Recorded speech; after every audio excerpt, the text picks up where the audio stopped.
কুরবানির ঈদের সাথে কোন নবীর ঘটনা জড়িত আছে, সে নবীর নাম কি? রাসূলুল্লাহ সাল্লাল্লাহু আলাইহি ওয়াসাল্লামের হিজরতের সাথী বা সঙ্গী কে ছিলেন?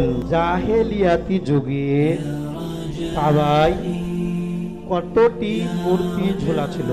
তোমার প্রশ্ন হলো, পরকালে কোন ইবাদতের হিসাব সর্বপ্রথম নেওয়া হবে, সেটাকে?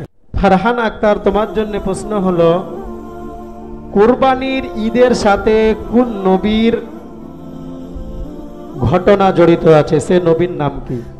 হযরত ইব্রাহিম আলাইহিস সালাম আর হযরত ইসমাঈল আলাইহিস সালাম আর ইব্রাহিম। মাশাআল্লাহ, তোমার প্রশ্নের উত্তরটা সঠিক হয়েছে। ছেলেরা এই প্রথম তৃতীয় রাউন্ডে তাদের একটা প্রশ্ন উত্তর পেরেছে, আলহামদুলিল্লাহ। তোমার জন্য প্রশ্ন হলো, রাসূলুল্লাহ সাল্লাল্লাহু আলাইহি ওয়াসাল্লামের হিজরতের সাথী বা সঙ্গী কে ছিলেন? হযরত আবু বকর রাদিয়াল্লাহু তাআলা আনহু। মাশাআল্লাহ, তোমার প্রশ্নের উত্তরটা সঠিক হয়েছে, আলহামদুলিল্লাহ। মোহাম্মদ আলিম, তোমার জন্য প্রশ্ন হলো, জাহেলিয়াতি যুগে কাবায় কতটি মূর্তি ঝোলা ছিল? 8টি। 8টি। প্রশ্ন উত্তরটা সঠিক হয়েছে? হ্যাঁ, হয়নি? কে পারবে হাত তোলো দেখি, যে না বললা। মেয়েদের ভিতর কে হাত তুলেছে? মেয়েদের ভিতর কজন? 2 জন মাত্র, ছোটটাই মোহাম্মদ তানিস, আর এদিক থেকে কে? সিমরান আসর। মেয়েদের ভিতর থেকে সিমরান এবং ছেলেদের ভিতর থেকে তানিস। কিন্তু প্রশ্নের উত্তর মেয়েরা দিবে এবার।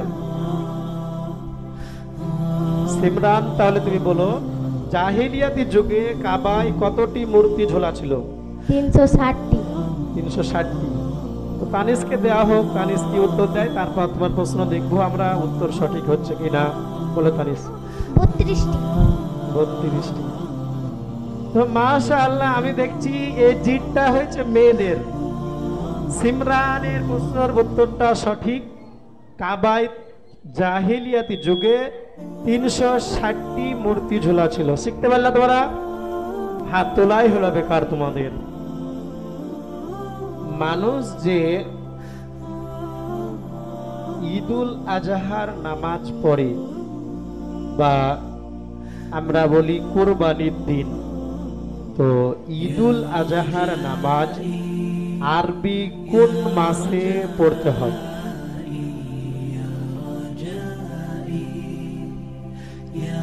পারবা? পারবে না?